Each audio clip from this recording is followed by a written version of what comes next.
एक महत्त्वाची breaking news हाती येते। काँग्रेस राजवटीत संविधानात सर्वाधिक बदल करण्यात आले।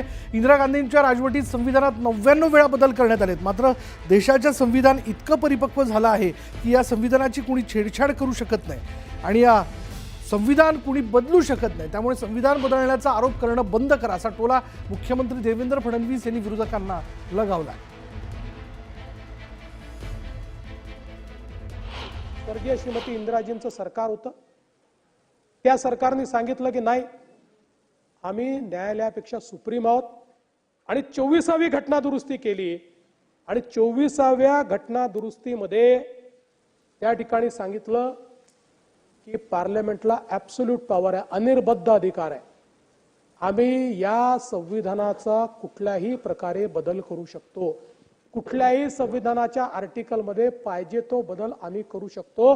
म्हणजे गोलकनाथच्या केसमध्ये जे सर्वोच्च न्यायालयाने या ठिकाणी निर्णय दिला होता तो त्यावेळच्या इंदिराजीच्या सरकारने पूर्णपणे उलट केला आणि सगळे अधिकार हे पार्लमेंट करू शकते, सरकार करू शकते, अशा प्रकारे त्यांनी केलं।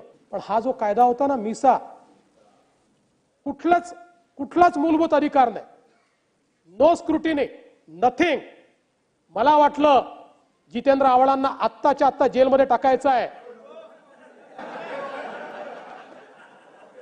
तर तेव्हा टाकू शकत होतो, आता नाही।